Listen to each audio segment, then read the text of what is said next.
Nathan? Hold on out there. Yeah, hold on there.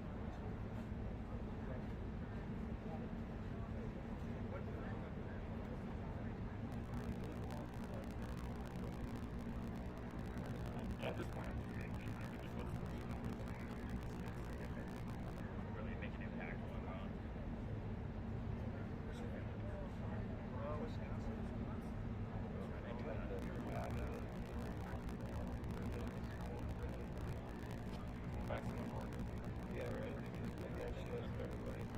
I've got a quarter clip that everyone usually needs. I got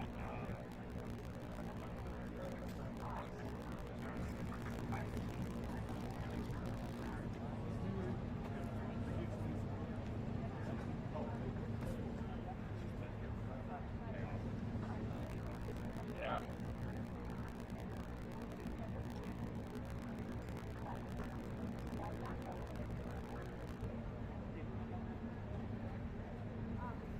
So mad.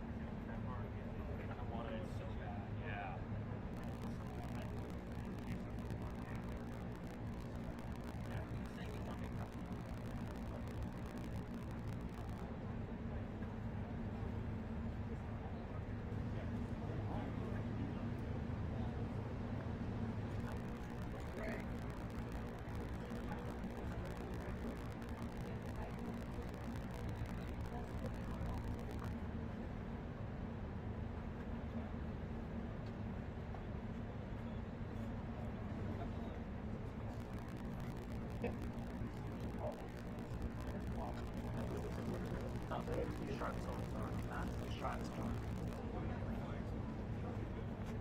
No, I'm good.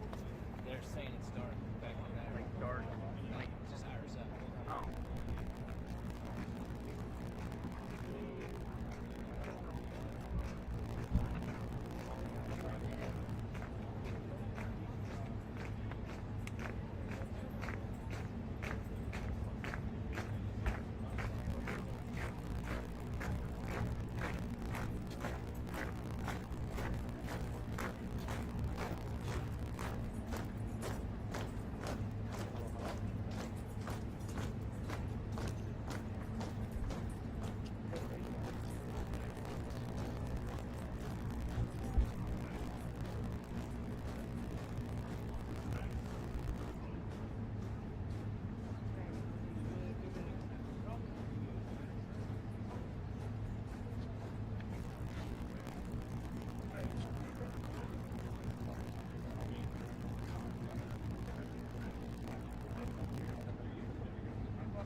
Ready? Oh.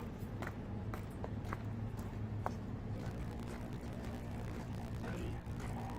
Sir, you're gonna have to build that.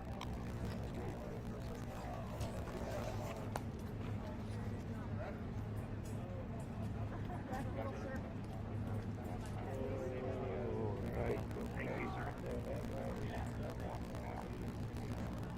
All right.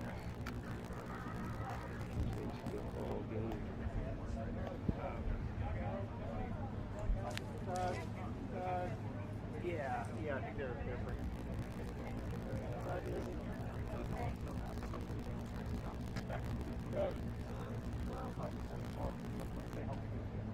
Hey, Sergeant. Thank you.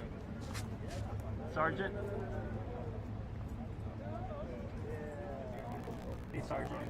The full camera is right next to your shot. He said he's requesting.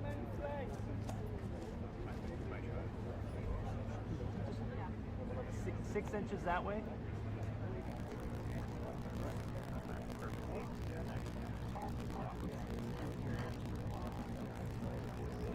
One way or 10 feet the other way. Hey, Doug. Doug, can you get in the just 2 backs? Yeah, the guy right before.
apre?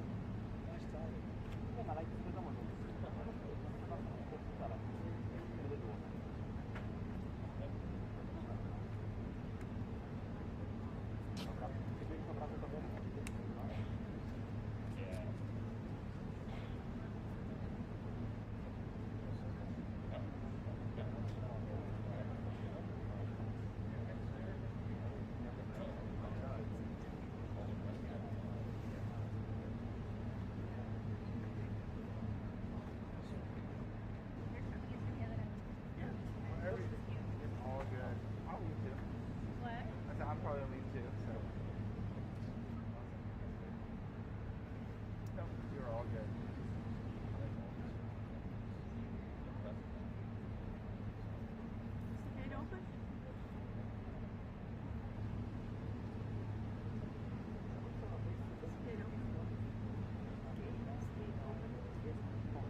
gates open.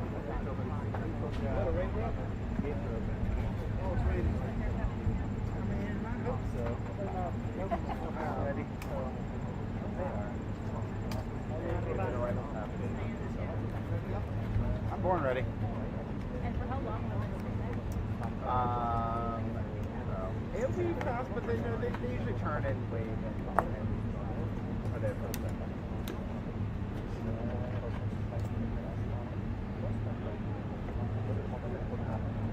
Okay, right what's happening. Yeah, click on it.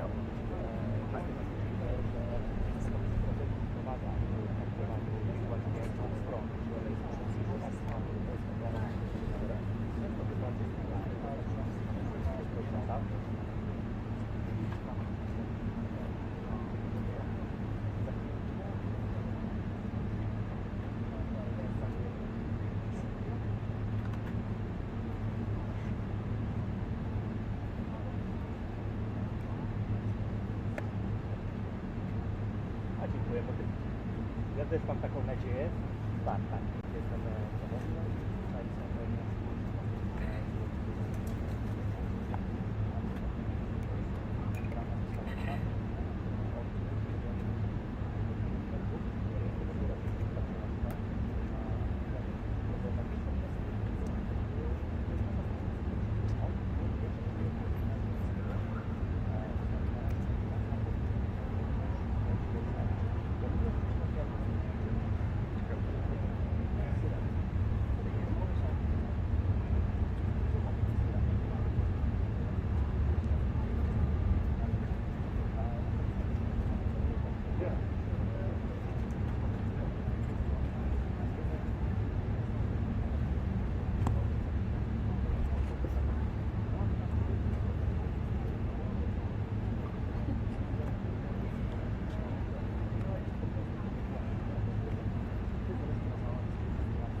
President Trump, sir, your message to the people of Ukraine as world leaders gather here today.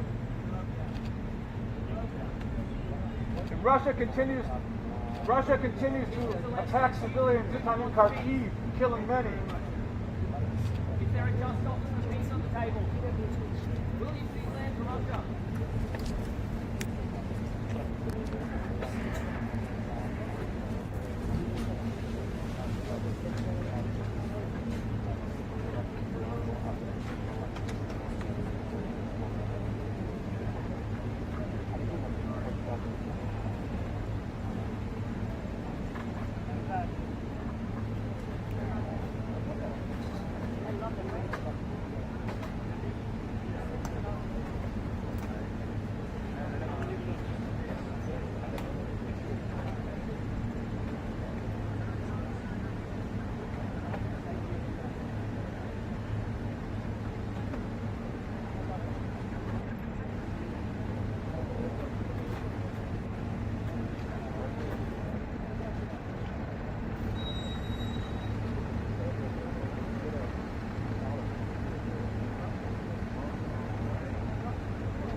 You guys good?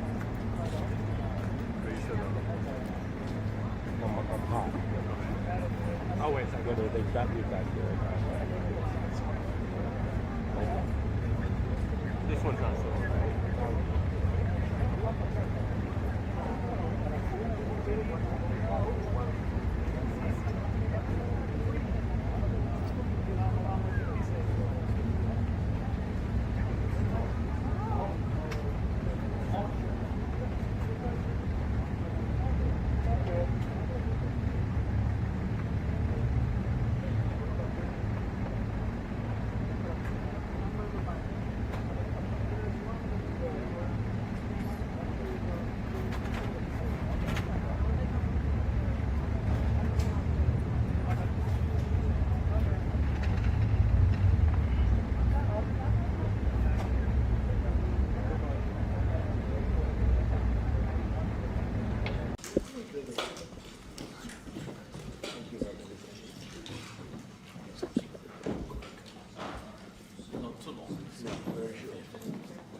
Well, thank you very much. It's an honor to have the President of Ukraine with us.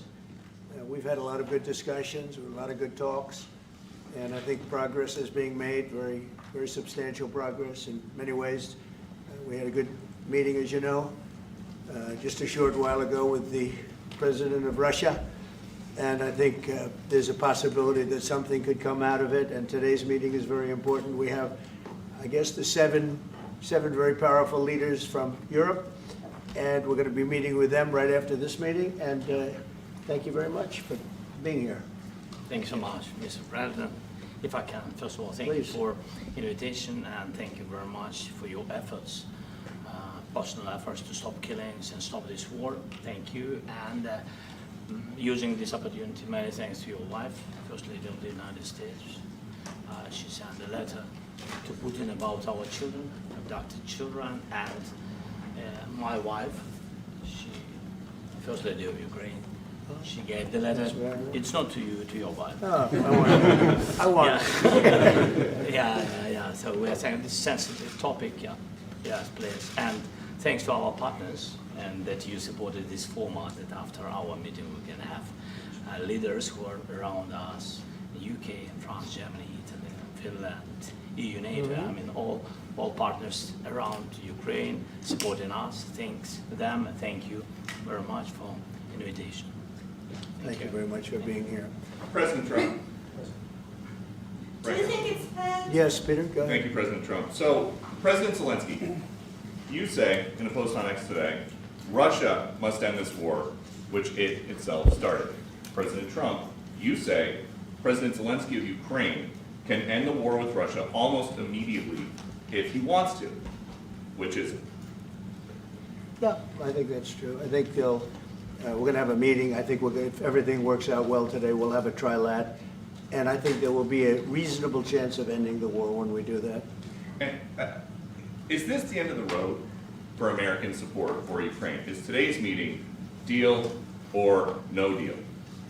I can never say that. It's never the end of the road. People are being killed, and we want to stop that. So I would not say it's the end of the road. No, I think we have a good chance of doing it.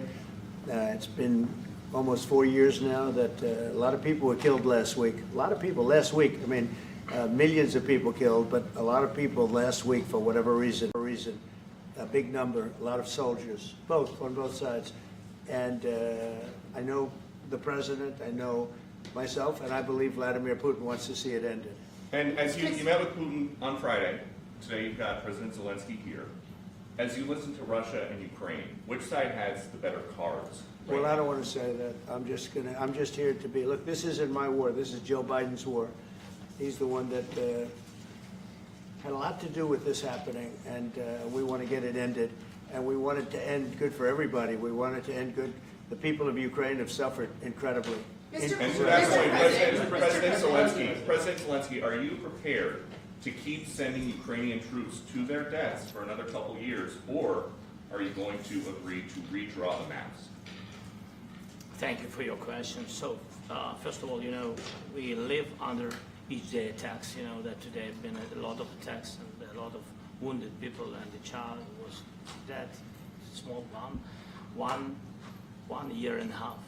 So we need to stop this war, to stop Russia, and we need support, American and European partners, and we will do our best for this. So, and I think we show that we are strong people, and we supported the idea of the United States, of personally of President Trump, to stop this war, to make a diplomatic way of finishing this war, and we are ready for trilateral, as President said. This is a good signal about trilateral. I think this is very good. Thank you. Mr. President,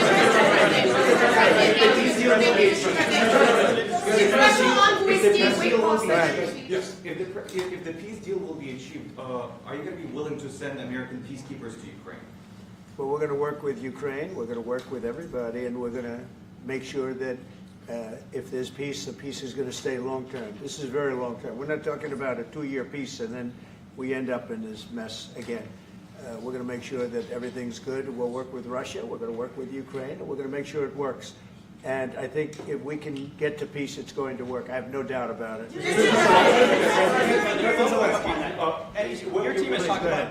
team has talked about security guarantees. Could that involve U.S. troops? Would you roll that out in the future? We'll let you know that maybe later today. We're meeting with 7 great leaders of great countries also, and we'll be talking about that. They'll all be involved, but there'll be a lot of help. When it comes to security, there's going to be a lot of help. It's going to be good. They are first line of defense because they're there. They're Europe. But we're going to help them out also. We'll be involved. Mr. President, Vladimir Putin mentioned that the war will not end without addressing the root causes of this war. Have you had an understanding what are the root causes of this war? Well, look, the war is going to end. When it ends, I can't tell you, but the war is going to end, and this gentleman wants it to end, and Vladimir Putin wants it to end. I think the whole world is tired of it, and we're going to get it ended. It was, I've done 6 wars. I've ended 6 wars, and I thought this maybe would be the easiest one, and it's not the easiest one. It's a tough one. A lot of reasons for it, and they'll be talking about it for a long time. But they'll be talking about the others. Look, India, Pakistan. We're talking about the big places. When you look at, you just take a look at some of these wars. You go to Africa and take a look at that. Rwanda and the Congo, Republic of the Congo. That's been going on for 31 years.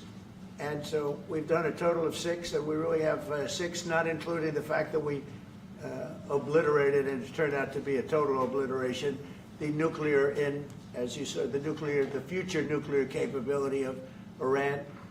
And this one, I think we're going to get solved also. I feel confident we're going to get it solved. Like your teaser, like the special envoy put forward. Thank you, Mr. President. Can you tell us about your conversations with European leaders and what they need to see to support an end to the war? Yeah, well, we're going to be meeting with a great representative group and 7 very powerful, very big countries and great people, all friends of mine and friends of yours. And we're going to have some suggestions made. They want to see peace. They would like to see peace. President Trump, where did Russia? Go ahead, You please. said last In night the red. In the red. President Trump, do you think it's fair to, for Ukraine and for Russia to achieve a lasting and durable peace if Ukraine cedes its territories that Russia hasn't yet conquered? Do you think it's a fair peace for Ukraine? We're going to have a lasting peace. Just to answer the first part of your question, we're going to have a lasting peace. I hope it's going to be immediately. I hope it doesn't have to go on. And I think people of the whole world is going to be very happy when that's announced. Mr. President, you posted on social media, Mr. President, a very touching letter from the First Lady. And the letter was hand-delivered to President Putin. And it calls for an end to the war, essentially, because of the children and the children's future. Why did the First Lady feel that letter was necessary? Was it because she believes that Mr. Putin is the aggressor in the war? Is a similar letter being hand-delivered to President Zelenskyy? So the First Lady felt very strongly. She's watched the same thing that you watch and that I watch. I see things that you don't get to see, and it's horrible.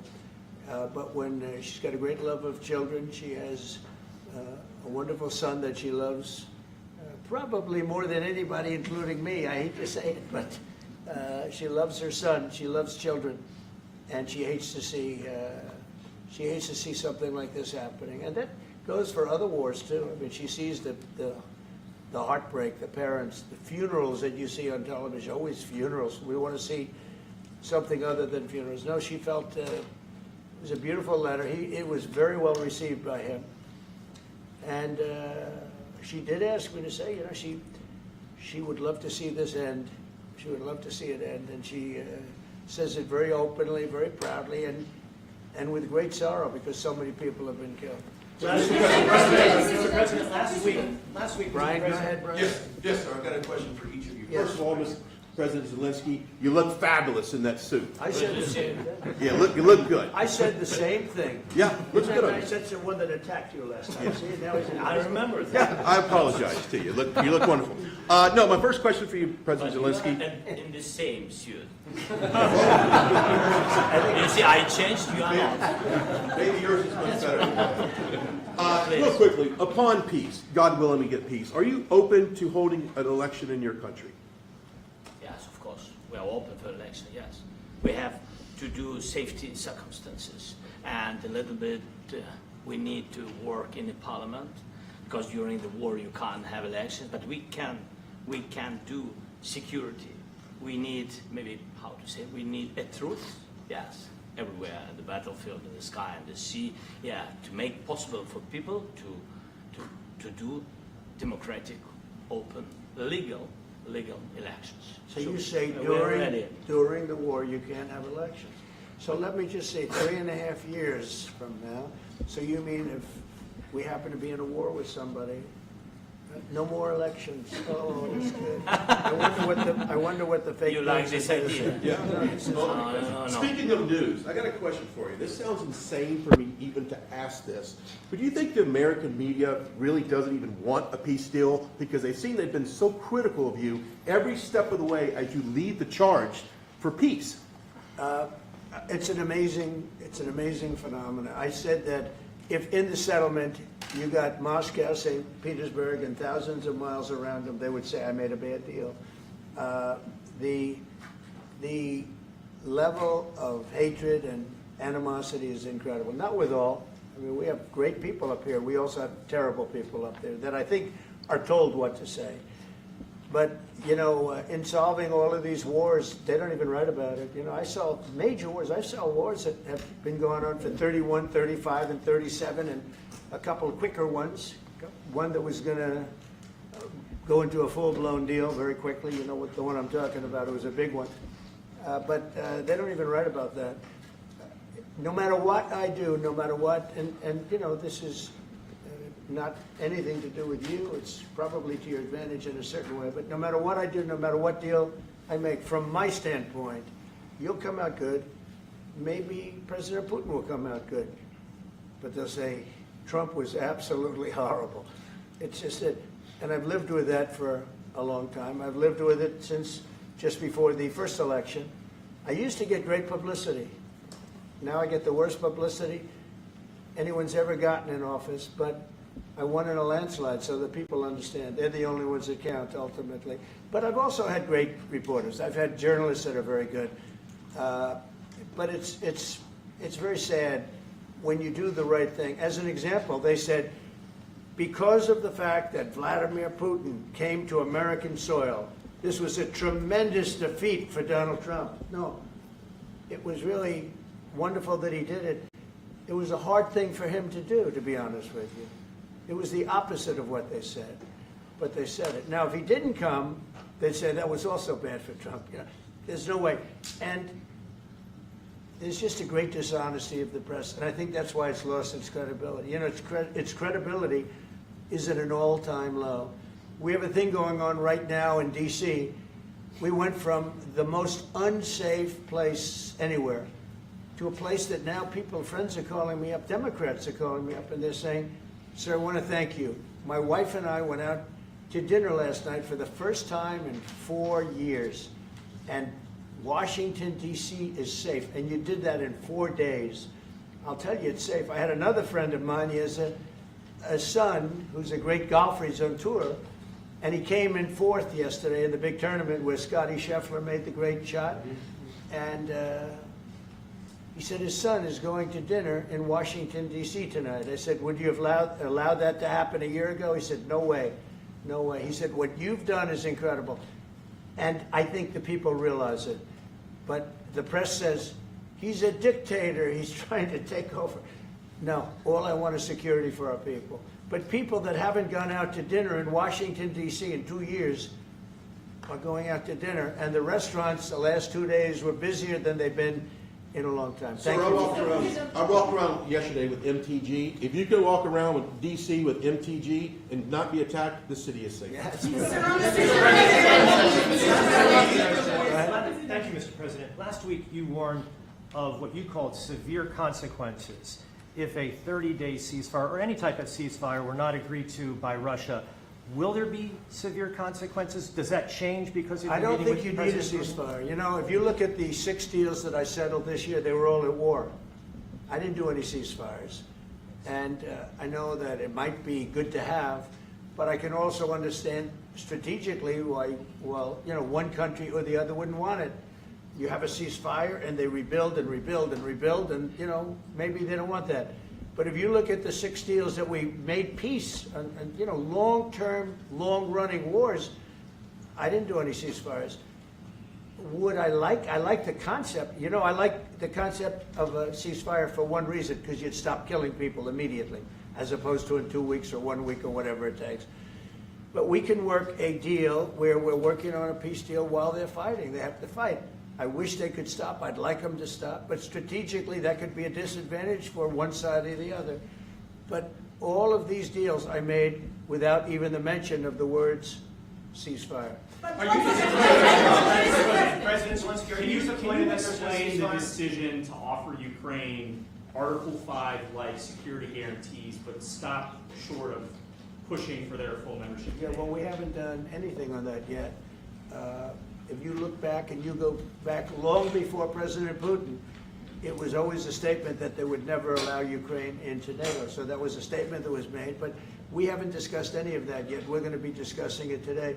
But we will give them very good protection, very good security. That's part of it. And the people that are waiting for us, they are, I think they're very like-minded. They want to help out all. Thank you, President. Thank you, President Trump. Are you disappointed there's no The United ceasefire, Mr. States, President? the United States has already given hundreds of billions of dollars to this war effort in Ukraine. At best, it is a stalemate, and the killing continues. So, President Trump, how much more is the United States willing to give Ukraine? And President Zelenskyy, how much more do you want? Well, I'll start off just by saying we're not giving anything now. We're selling weapons. This is something before, I guess the number is well over $300 billion. That was under Joe Biden, a corrupt politician, not a smart man, never was. By the way, go back 40 years, he was not a smart man 40 years ago either. But now he's in particular bad. This was done by a corrupt administration that shouldn't have been in, and frankly, if the right results of the election were given, if I were president, this war would have never taken place, and he would have been very happy, because he would have liked to have seen. I mean, they went through hell. He went through hell. This war would have never happened, and the people that were killed, a couple of million people, a lot of people with soldiers and everything else, and the people that have been displaced and forced into other areas and other countries because of what's happened, none of that would have happened. And I'm just saying that he was a horrible president, whether it was the borders or this. He was just a horrible, corrupt president. Mr. President, you want to answer? I can. Thank you so much. So first of all, we have possibility now to buy weapons from the United States. We are thankful for this program and this opportunity. We are thankful for Europe. They pay for this. And through NATO program, for example, Pearl and etc., we have some programs where we can have some money to finance this. And this is a part, I think, it's not a part for the war and to defend us. It also will be a part for security guarantees, to strengthen our army, to rearm Ukrainian army. This is very, very important. And it depends how much money we need to rearm. For example, the question of air defense, we spoke about it with President Trump, and I'm happy that we have now bilateral decisions and we work on it with production, American production. Nobody in Europe has so many air defense like Patriots, for example. We need it very much, and this is also about defending. I think the good news, we make the best military equipment in the world by far. You mentioned the Patriots. How good are they? Systems. We have systems. They're literally 100% foolproof, and it's really like shooting two bullets. You know, two bullets hitting each other in the air in a space like this. The chance is 100%. It's 99 to 100%. So we sell the equipment to NATO, and NATO does what, I don't know what the arrangement is that you have with, but I know that they want you to have the equipment. And we're getting the best equipment in the world, but they pay us for the equipment. Under Biden, it was just crazy what was going on. I believe the number is over 300. I think it could be $350 billion worth of equipment and money and everything else. And we've made more progress in settling this war in the last 2 months than they made in 4 years. This should have been settled a long time ago, but it should have never happened. Yeah, please.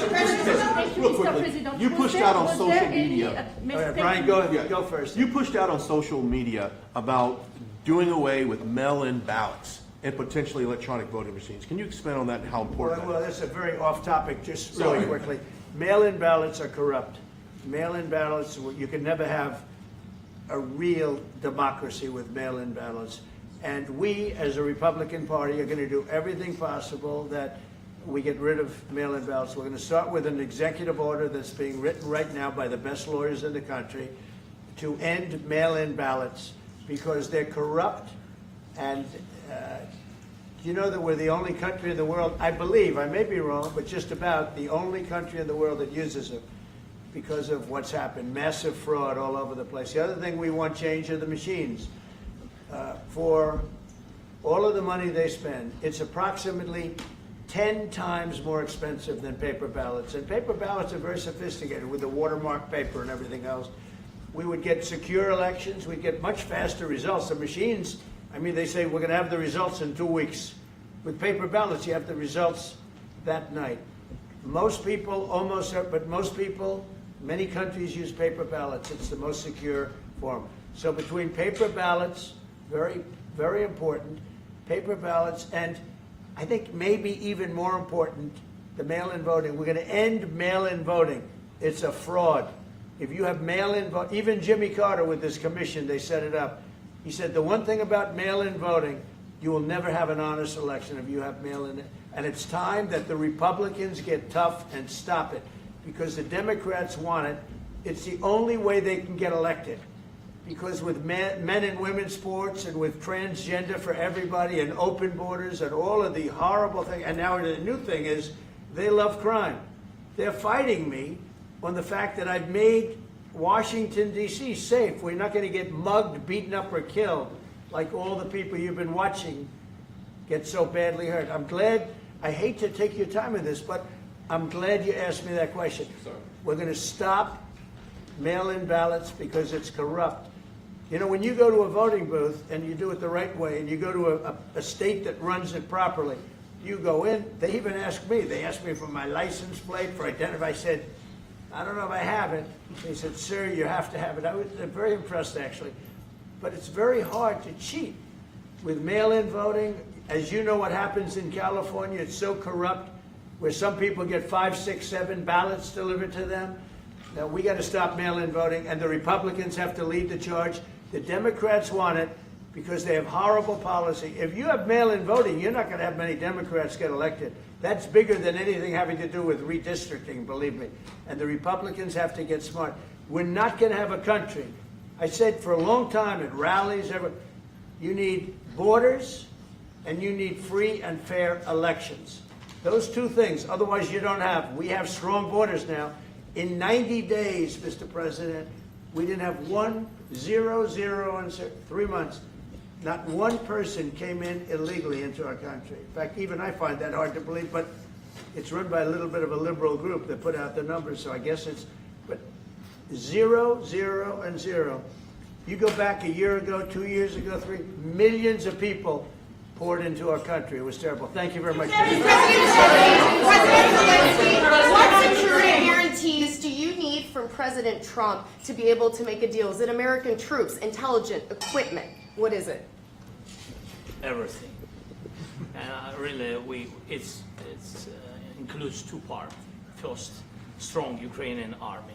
That's what I began to discuss with your colleagues. And it's a lot about weapon and then people and training missions and intelligence. And second, we will discuss with our partners. It depends on the big countries, on the United States, on on a lot of our friends. And Mr. President, are you willing to commit American troops to that NATO-like protection in order to get President Zelenskyy to a deal today? Well, I don't know if you define it that way, but NATO-like, I mean, we have people waiting in another room right now. They're all here from Europe, biggest people in Europe, and they want to give protection. They feel very strongly about it, and we'll help them out with that. I think it's very important. I think it's very important to get the deal done. You've been involved with the peacekeeping in Ukraine since your first day in the administration. What would you say to the Ukrainian people right now who are suffering under the Russian attacks and hoping that the American people will stand with them? Well, I know Ukrainian people. I've known many over the years. They're great people. They're smart. They're energetic. They love their country. I mean, they love their country, and we want to get this war ended. That's all I can do. I love the Ukrainian people, but I love all people. I love the Russian people. I love them all. I want to get the war stopped. Very important. Mr. President, was there any aspect of your discussion with Vladimir Putin that left you disappointed? Look, we just spoke to, I was just telling the President, I just spoke to President Putin indirectly, and we're going to have a phone call right after these meetings today. And we may or may not have a trilat. If we don't have a trilat, then the fighting continues. And if we do, we have a good chance. I think if we have a trilat, there's a good chance of maybe ending it. But he's expecting my call when we're finished with this meeting. Thank you very much, everybody. Let's go, guys.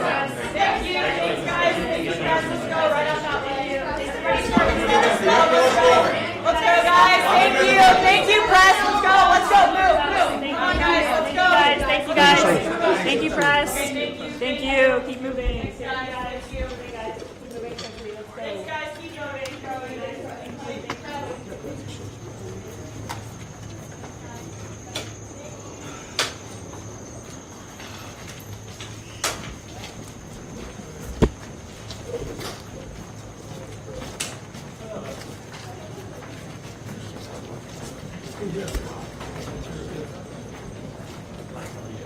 Over there.